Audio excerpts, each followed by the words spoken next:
Laat U op deur ons straal ons oop harte skyn, helder geloof. Ons praat oor aanbidding. Een van die belangrikste goed wat jy op aarde kan doen. Waarskynlik die rede hoekom jy geskape is. En miskien verstaan jy nie aanbidding nie, dan hoef jy nie bekommerd te wees. Ons wil in die volgende, of in die afgelope paar weke, die weke wat kom, wil ons jou leer hoe om God aanbid. En ietsie wat fenomenaal was Vrydag aand. Ons het 'n deernaggebed gehad, en ons het die meeste mense ooit by daardie deernaggebed gehad. Daar het 126 mense kom bid. Is dit nie awesome nie? 126 mense kom aanbid, en wat die deernaggebed spesifiek Vrydag aand baie spesiaal gemaak is, dat ons het die deernaggebed in die patroon van die tabernakel geplaas. So, dit het mense ervaring gegee van hoe om op God se patroon God aanbid. Want dit is hoe God benader wil word, en ons gaan vanoggend weer daaroor bietjie gesels. En verskeie mense het my gevra, Ernie, kan julle nie Sondagoggend na kerk daai gedeelte net oopmaak, dat gelowiges dit weer kan besoek nie. So as jy vanoggend graag net deur daai stasies wil beweeg, in ons kapel, tussen die twee oggenddienste, die Afrikaansdiens en die Engelsdiens, gaan dit oop wees, en jy kan dit gaan besoek. En dit gaan vir jou eintlik 'n verrykende ervaring wees, om te ervaar hoe die tabernakel gelyk het, of hoe die elemente gelyk het in die tabernakel, en hoe dit jou help om God te aanbid. En so vanoggend direk na die oggenddiens, kan jy die tabernakel besoek, net in daai uur of wat, totdat die Engelsdiens begin, gaan die tabernakel oop wees, en kan jy dit gaan beleef en ervaar. Ek wil begin om verskoning te maak dat veral verlede week het ek vir julle verskriklik baie inligting gegee oor aanbidding, maar ek moes dit doen, en vergewe my daarvoor, en vanoggend gaan ek 'n bietjie stadiger werk deur die boodskap as wat ek laasweek gewerk het, en as jy ooit moes luister na 'n woord van die Here uit hierdie gemeentheid, is dit hierdie woord. Want hierdie woord is regtig in staat om jou lewe radikaal te verander. Want hierdie woord fokus in op dit wat binne die hart van God lê. Binne die hart van God vir jou lê aanbidding.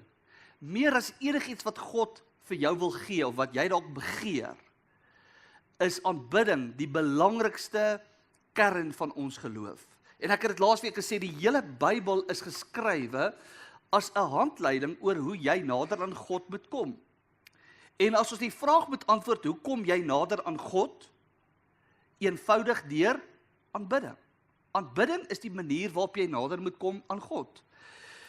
Ek het letterlik honderde ure, as dit nie dalk meer is nie, ure ingesit in die bestudering van aanbidding. En dit is 'n interessante ding dat die Nuwe Testament die inhoud gee van aanbidding, maar die Nuwe Testament leer jou nie noodwendig hoe om God te aanbid nie, want die Nuwe Testament is gebaseer op 'n patroon wat God deur die eeue reeds geskep het, oor hoe mense God moet benader en hoe mense God moet aanbid. En daardie patroon was die tabernakel aanbidding.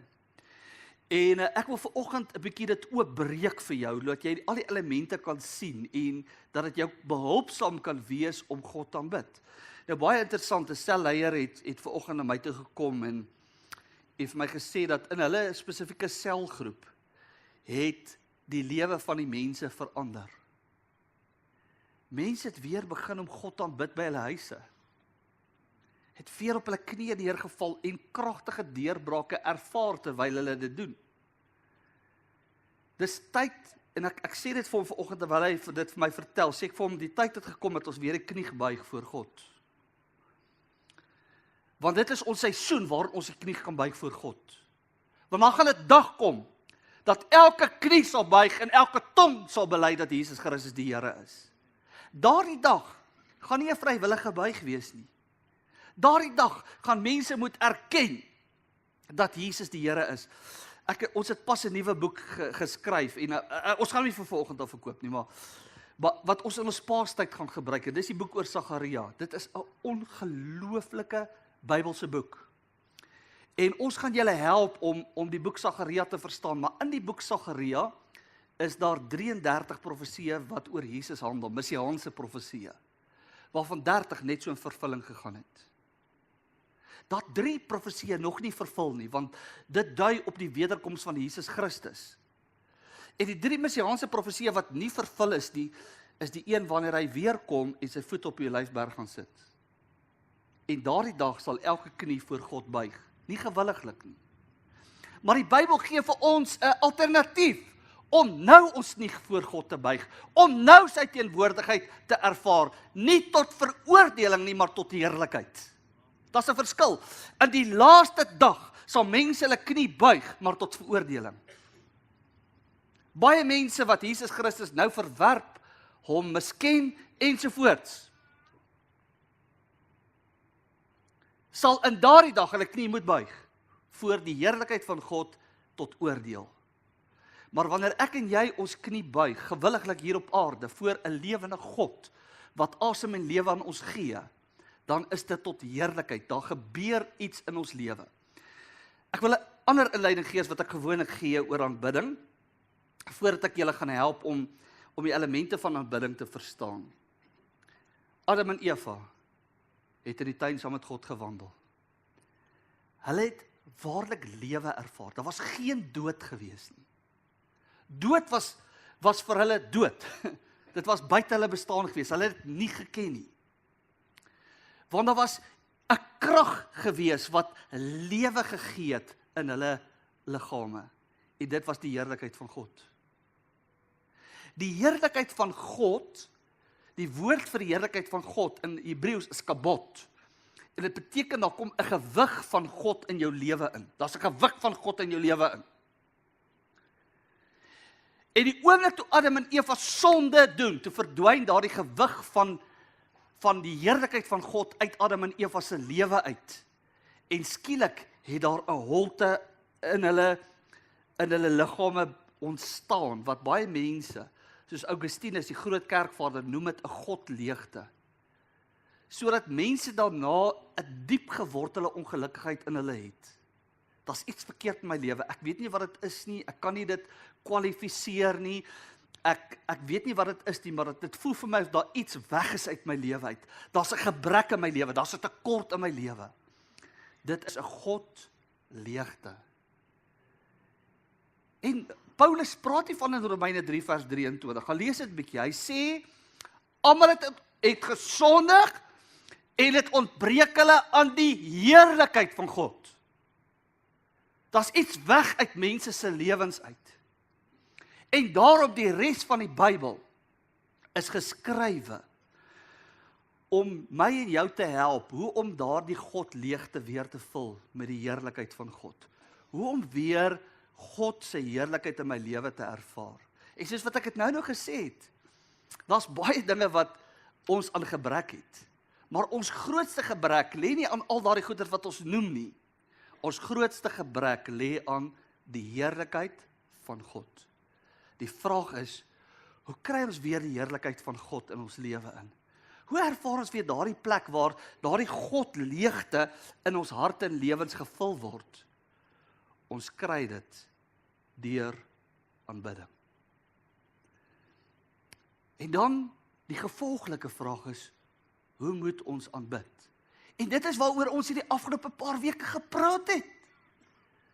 Dat daar's 'n ware manier om God te aanbid, en dan is daar 'n valse manier hoe ons God aanbid. Wanneer ons God aanbid soos wat hy aanbid wil word en benader wil word, kom ons op daardie plek waar ons weer sy heerlikheid ervaar, waar ons weer volheid van lewe ervaar.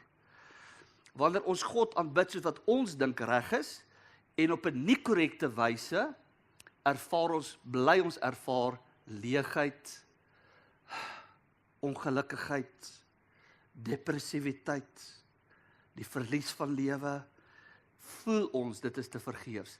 Ek kan nie al die skrifte wat ons in die afgelope paar weke besoek het, weer met jou oor praat nie. Maar net 2 belangrike skrifte.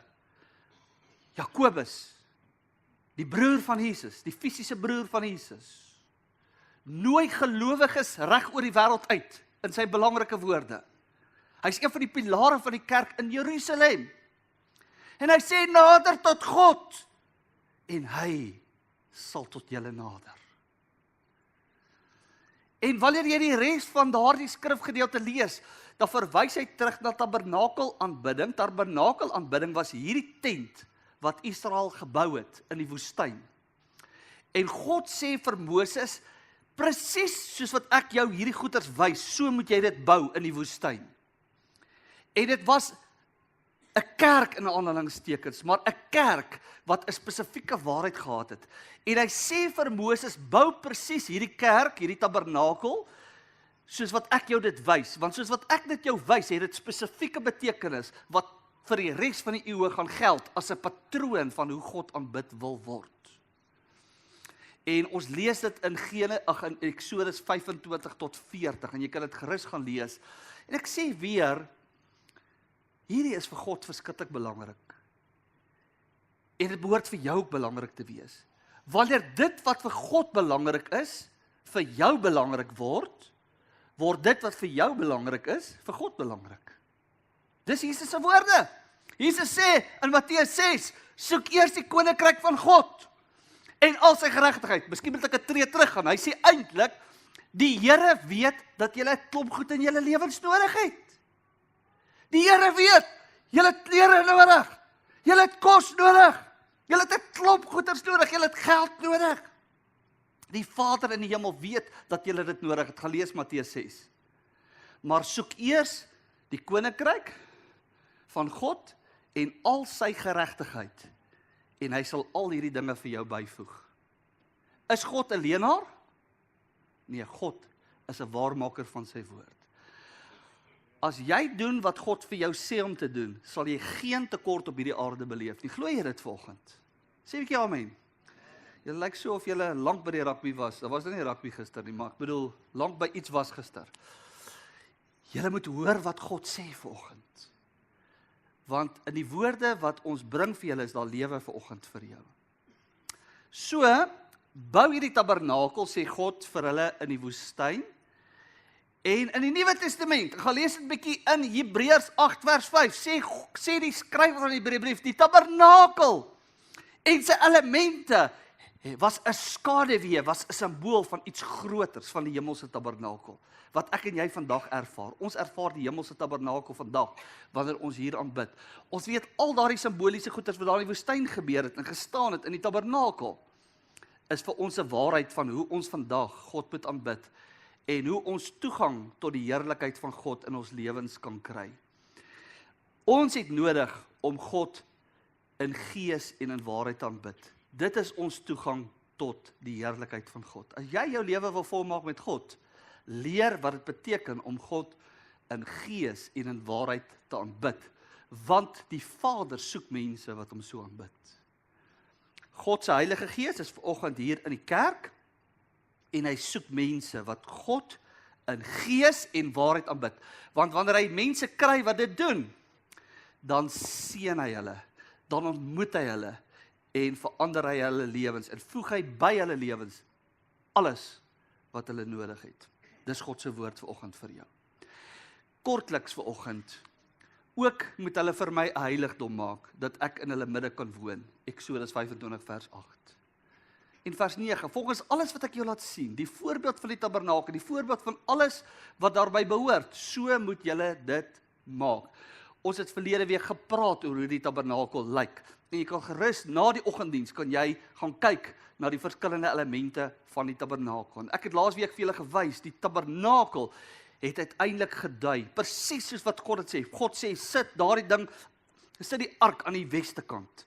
Sit die tafel met die toonbrode aan die noorde kant. Sit die wierookaltaar net voor die voorhangsel. Sit die goue kandelaar aan die ander kant, aan die suidekant. En so wys hy presies vir hulle hoe hulle moet sit. En as jy die prentjie sien van wat God daar geskep het binne in die woestyn, die tabernakel, dan sien jy die kruis van Jesus Christus. Want die hele tabernakel dui op Jesus. Jesus wat die weg, die waarheid en die lewe is. Tabernakel, is dit Ou Testament? Ja, dit staan in die Ou Testament, maar daar's 'n kontinuïteit. Daar's 'n manier, 'n patroon wat God daar geskep het tot in die Nuwe Testament. Sodat ons lees dit in Hebreërs 8 vers 1. Die hoofsaak van wat ons gesê het, is ons het 'n hoëpriester wat gesit het in die regterhand van die troon van die majesteit in die hemele, 'n bedienaar van die heilige dinge en die ware tabernakel wat die Here opgerig het en nie 'n mens nie. So ons weet, daar's 'n hemelse tabernakel. En wat ek en jy vandag moet verstaan, en hier's 'n belangrike woord vir jou. God het jou geroep om 'n priester te wees. Hier's 'n groot woord wat jou hele lewe probeer transformeer. Baie mense worstel om te bid. Selfs nou met ons gebedsaand, Vrydag aand, het 'n paar mense vir my sê, Ernie, ons sal so graag kom, ons weet nie om stil te sit en te bid vir 'n uur nie. Sê ek, man, ek beloof jou, jy gaan nie stil sit en bid vir 'n uur nie. Maar ek hoor die verwarring by baie mense, ons sukkel om te bid. Ons besef dat gebed het 'n kragtige uitwerking, maar hoe bid 'n mens? Hoe aanbid 'n mens? Min Christene weet om dit te doen. Iemand sê die afgelope week vir my, ek het nog nooit 'n kursus bygewoon van iemand my geleer het hoe om te bid nie. Ek weet gebed is belangrik vir my lewe en vir my spiritualiteit, maar ek verstaan nie hoe om te bid nie. Jesus en God, die Vader en die Heilige Gees gee binne in die woestyn 'n patroon van hoe mense moet bid en hoe hulle moet aanbid. Ek verseker jou, na vanoggend en na hierdie afgelope paar weke se dienste, wat jy ook kan kry op die webtuiste van Collage, kan jy dit gaan aftrek en daarna gaan kyk, weer na al die inligting deur dit werk, gaan jy 'n openbaring kry van hoe God aanbid wil word. En wat ek in die afgelope paar weke en vanoggend aan jou verkondig, is nie my eie storie nie, is nie my eie idee nie, hierdie is die woord van God. Ek gaan toets dit aan die woord van God, wat ek met jou deel. So, daar's die hemelse tabernakel. En in daardie hemelse tabernakel, wil ek teruggaan, is jy 'n heilige priesterdom. Jy is deel van 'n heilige priesterdom. En wanneer jy vanoggend jou hande opsteek en aanbid, is jy besig om 'n geestelike offer aan God te bring. Dis eintlik wat daar staan in 1 Petrus 2 vers 5. En jy moet seker maak dat jou aanbidding God welgevallig is, dat God jou aanbidding aanvaar. Want dit is wanneer God jou aanbidding ervaar, wanneer jy God se heerlikheid, daardie doxa of kabot teenwoordigheid van die Here en heerlikheid van die Here ervaar. So ek gaan jou vanoggend net vinnig leer hoe om 'n priester te wees. Hoe om offers te bring aan die Here. Ek het laasweek vir julle gesê dat die gewone mense, die volk van Israel mag net gekom het tot in die buitehof. Maar het was slegs priesters wat in die heiligdom van God kon ingaan. En daardeur heel het die Nuwe Testament verval, want jy is vandag die priester. Jy is die een wat 'n geestelike offer aan God kan bring, deur jou danksegging, jou lofprysing en jou aanbidding. So ek kan nie nou weer deur alles gaan nie, ons het laasweek dit vir jou verduidelik, maar wat ek graag vanoggend wil doen is, ek wil graag praat met jou oor hoe jy beweeg van die buitekant van God se heerlikheid tot in God se heiligdom. En prakties, baie prakties, as jy vinnig kyk, daar was 'n brandofferaltaar. En dit is verskriklik interessant geweest. Die brandofferaltaar het gespreek van Jesus Christus se prys wat hy betaal het as die lam van God. Toe Johannes die Doper uitroep, hy sien Jesus daar by die Jordaan rivier waar hy gedoop het staan, toe sê hy, daar's die lam van God wat die sondes van die wêreld wegneem. En wanneer jy inkom in die buitehof, jy het ingekom in die buitehof, en die belangrike ding was in die buitehof, dat die manier hoe jy inkom, in die plek waar God mense ontmoet, is deur danksegging. Jy kom deur danksegging in. Danksegging dat Jesus Christus, die lam van God, is wat vir jou sonde gesterf het. En die brandofferaltaar was 'n interessante altaar. Dit was nie mooi daar nie, dit was nie aangenaam daar nie, want hulle diere geslag, en dat hulle die hele bul, of die hele skaap verbrand, op die brandofferaltaar. En voordat hulle daardie skaap geslag en verbrand het, moes die persoon sy regterhand op daardie skaap se kop, of daardie bul se kop plaas. as 'n simbool daarvan dat jy jou sondes oordra op daardie dier en dat daardie dier in jou plek sterf. Simbolies daarvan dat Jesus Christus op 'n kruis terwille van ons gaan sterf. Is dit nie wonderlik nie? So die brandofferaltaar was 'n vierkantige altaar gewees, alle kante dieselfde lengte. Simbolies daarvan dat mense van die ooste, die weste, die suide en die noorde kan almal gelyke kans kry om hulle hand op Jesus Christus te kom plaas. Die enigste manier hoe jy God aanbid, is om jou hand op Jesus Christus te plaas. As jy nog nooit die Here Jesus Christus in jou lewe ontmoet het nie, of jou hart en lewe nog nooit aan hom gegee het nie, kan jy nie aanbidder wees nie. Jy moet eers jou lewe aan Christus gee. Jy moet eers jou geloof en vertroue in Jesus Christus stel.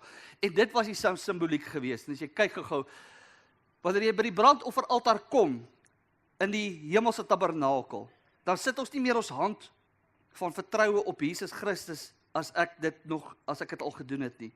Maar dan dank ons die Here vir sy offer, wat eens en vir altyd vir my gebring is. Is jy dankbaar dat Jesus Christus vir jou gesterf het? Steek 'n bietjie op jou hand. Is jy dankbaar? Ja, ons is dankbaar. En dan deur danksegging sê ons vir die Here, dankie Here, dat U in my plek gesterf het, dat ek nie nodig het om onder die oordeel te kom nie. Jy dank die Here dat jou sonde vergewe is en dat jy regverdig verklaar is deur die kruis. Jy dank die Here dat jy oorwinnaar is deur die bloed van Jesus Christus oor die wêreld en die duiwel. Jy dank die Here vir jou genesing, want siekte is nou onwettig in jou. Jy dank die Here dat jy verlos is van die vloek. Jy dank die Here vir die seën van Abraham wat nou in jou lewe werklikheid is. Jy dank die Here dat jy nou toegang kan hê tot die heerlikheid van God. Is dit iets om voor dankie te sê? En dis wat jy elke dag kan doen. Jy kan elke dag verby die brandofferaltaar beweeg en God dank vir wat hy vir jou gedoen het. En net na die brandofferaltaar sien jy daar staan die koperwaskom. Wat was die koperwaskom gewees? Koper het oordeele gesimboliseer. As jy nie van jou sondes daagliks gereinig word, sal jy onder oordeel kom. En elke Christen het sonde. Ek het gehoor na die dag van 'n pastoor wat preek dat as Jesus Christus jou sonde vergewe het, kan jy nooit weer sonde doen nie. Dis 'n leuen. Dis 'n leuen. Die Bybel sê in 1 Johannes 1 vers 8, as jy sê dat jy geen sonde het nie, lieg jy en die waarheid is nie in jou nie. Maar as jy jou sonde bely, God is getrou en regverdig om jou sonde te vergewe van elke ongeregtigheid te reinig. En wat gebeur het is, voordat die priester kon ingaan in die heiligste gedeelte waar God homself openbaar, moes hy sy hande en sy voete was van die stof van daardie woestyn.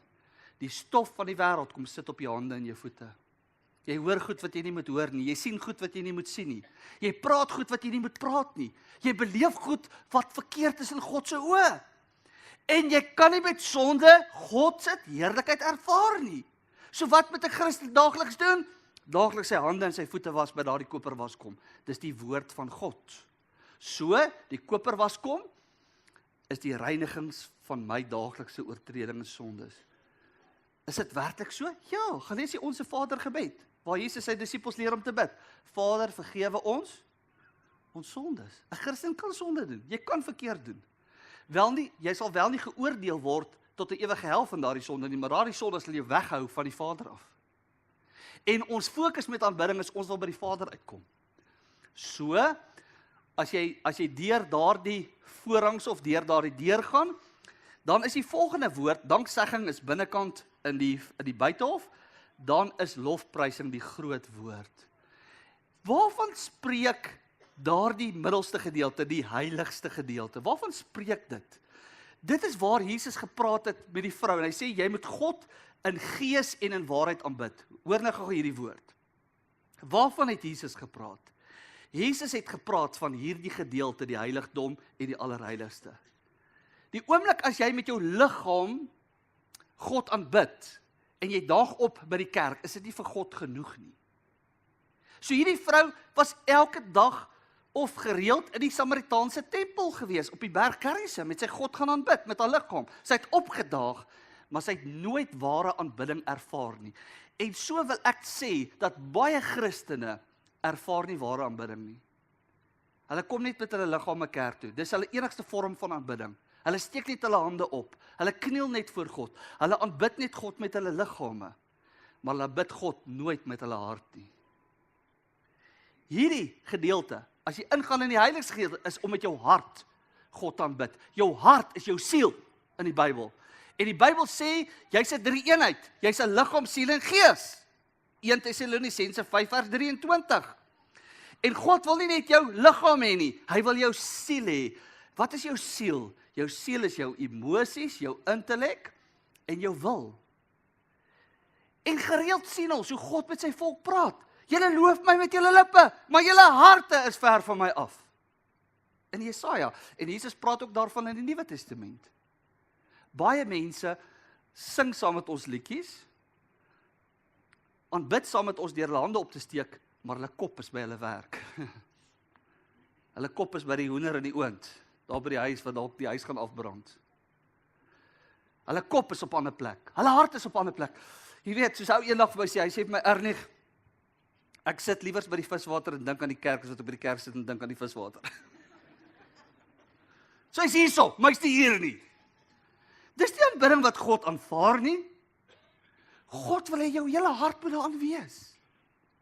Jou gedagtes moet daaraan wees. Jou wil moet daaraan wees. Jou emosies moet daaraan wees. Jy moet saam met die gemeente vloei in 'n gesindheid van aanbidding. En hierdie vrou het gedink, aanbidding is maar net 'n tikkie wat jy maak. Ag Here, ek was dan in die kerk gewees Sondag. Ek het dan my offertjie gebring. Ek het daarom dit gedoen. En God vra vir haar, was jou hart daarin? Ek kan sien jou hart is nie daar nie. Daar's 'n diskonneksie van jou hart, jou siel met God. God soek jou gees, siel en liggaam. Dit is wat hy in aanbidding soek. As jy nou inkom daar in daardie heiligste of in daardie binnehof waar die priester diens gedoen het. Dit was so mooi. In die hele tabernakel was daar nie een stoel nie. Nou gaan jy vir sê, Arrig, maar jy het nou 'n stoeleprojek in hierdie gemeente in die gang. Nou sê jy vir my in die tabernakel was daar nie stoele nie. Maar die rede vir die feit dat daar nie stoele was nie, was dat die mense moes God aanbid. Daar was nie tyd om te sit nie, jy moes daar werk. En die priesters moes in die heiligste gedeelte werk. Hulle moes heeltyd seker maak dat die lamp, die goue lampstander, moes heeltyd olie hê, sodat die lig kan brand. En die enigste lig in die heiligste gedeelte was die lig wat van die lampstander afgekom het. En die lampstander het 7, die menorah het 7 armpies gehad, wat vir ons vertel van die Heilige Gees. Die Heilige Gees. Wat Jesus die lig vir die wêreld maak. En die enigste manier hoe jy die tafel aan die oorkant kon raak sien met die brood op, was die lig wat van hierdie lampstander afgekom het. En dit is so 'n mooi beeld. Dis die beeld van, ek moet seker maak dat ek daagliks vervul word met die Heilige Gees. Ek moet seker maak dat ek vol is van die Gees van God. Sodat ek Jesus duideliker kan sien. Want die rol van die Heilige Gees is om Jesus duidelik te maak, om my te herinner aan die woorde wat Jesus gesê het. Jy sal nooit God se woord verstaan sonder die Heilige Gees nie. As jy elke dag God se woord lees, is dit 'n goeie ding. As jy dit lees sonder die verligting van die Heilige Gees, sal jy nooit die Bybel verstaan nie. So die enigste lig wat die Bybel verlig, is nie jou bedlampie nie, is die Heilige Gees. So die lampstander het gespreek van daaglikse vervulling met die Heilige Gees, wat ons nodig het om God te aanbid. Die tafel met die toonbrode, was 12 brode wat daar gelê het gespreek van die teenwoordigheid van Jesus, die woord van God, die waarheid van God. En dat ek en jy die Bybel moet lees, totdat ons Jesus se stem begin hoor, in die lig van die lampstander. En dan, die wierookaltaar het gespreek van my gebede en lofprysing, wat deur die Gees en deur die woord by mekaar kom. En dan begin ek te bid, en ek begin God te vertrou, en ek begin deur lofprysing God te aanbid, en groot dinge van God te sê, want dit is wat lofprysing is. Dit kan gou oomblikie daarna toe gaan. Ek gaan nou nie eers daar vervul, maar ek is wag op die woord. Lofprysing is 3 goed. Danksegging is om vir God dankie te sê vir wat hy gedoen het, nou doen en nog gaan doen. Maar lofprysing is om God se karakter te vereer. Daar's 3 pragtige Hebreëse woorde wat dit verduidelik. Tehillah is om 'n lied te sing. Die oomblik as jy 'n lied vir die Here begin sing, dan ervaar jy God, want tog is U die Heilige wat woon onder die lofsange van Israel. Hallel! Dis om dan dit is waar die woordjie halleluja vandaan kom. Die eerste gedeelte van halleluja is hallel, is om van God groot te praat, om groot dinge van God te vertel. En barak is om te kniel en die Here te aanbid. Dit is lofprysing. Wanneer laas het jy dit gedoen? En die Bybel sê die oomblik wanneer jy dit doen, sal jy die heerlikheid van God ervaar. So die tabernakel aanbidding was eintlik iets verskriklik groot. Dis iets wat ons help hoe om God te aanbid. Ek wil nie veel verder gaan as dit nie. Ek wil nie vra die musikante na vore kom en dat ons vanoggend 'n lied sing. Dat ons dit vanoggend doen wat ons oor gepraat het vanoggend. Is jy reg om dit te doen? Dat ons vanoggend, miskien het jy nog nooit jou vertroue in Jesus Christus geplaas as God se versoeningsoffer vir jou lewe nie. Dan kan jy jou hand vanoggend op Jesus plaas.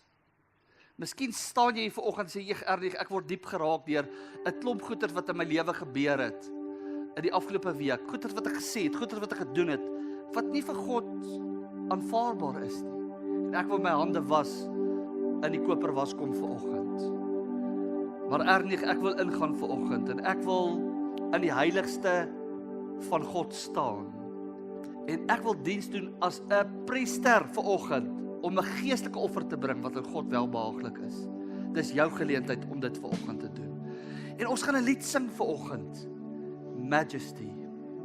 En ek wil jou vra om saam met my te staan.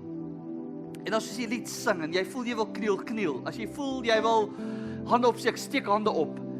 Hoe jy dit ook al doen, gee ek nie om nie. Maar ek wil jou nooi om saam met ons God te kom aanbid vanoggend. Sal jy dit doen saam met ons vanoggend? Kom ons aanbid hom vanoggend. Deur danksegging, deur lofprysing, deur aanbidding, totdat jy die heerlikheid van God ervaar.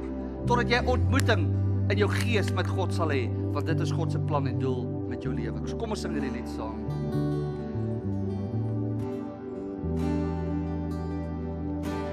Majesty,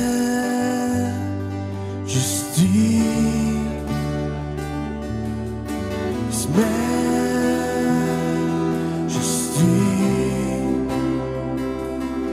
As your grace has found me just as I am,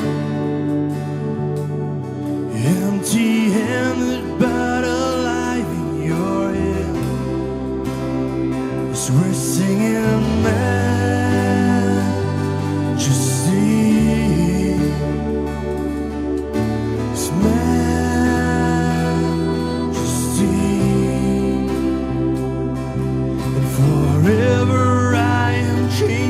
your love,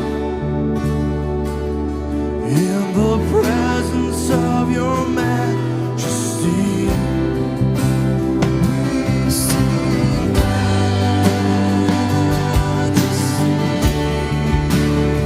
We're singing majesty.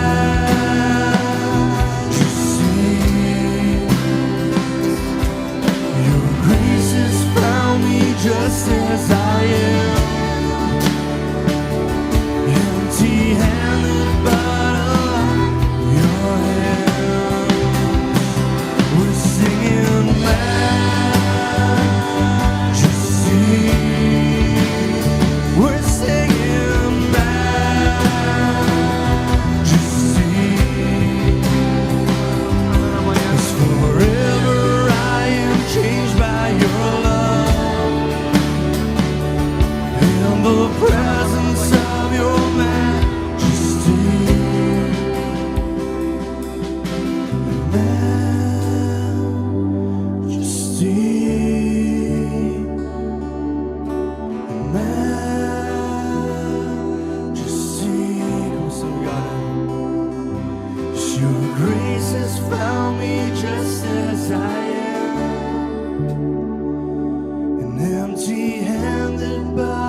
Dankie Here. Here, U is in hierdie plek vanoggend, Here. Hierdie is 'n plek van ontmoeting, van waar 'n mens met die Here sy God ontmoet. Dankie Here dat U deur U heerlikheid in hierdie plek is, dat U in ons liggame wat vandag die tempel is van die Heilige Gees, dat U ons daar in die allerheiligste in ons gees ons ontmoet, Here, en U heerlikheid vir ons 'n werklikheid maak. Dankie Here dat ons U kan bely vanoggend, dat ons U kan ervaar vanoggend, Here. En ek wil bid vir elke gelowige wat hier teenwoordig is, dat ons nie sal wag tot Sondag om U te ontmoet nie, maar Here, dat ons U elke dag in ons gees sal ontmoet, Here, en U kabot teenwoordigheid in ons lewe sal ervaar. Ons bid dit vanoggend in Jesus naam. Amen. Kom ons gee vir die Here 'n lofoffer vanoggend. Hy is goed vir ons.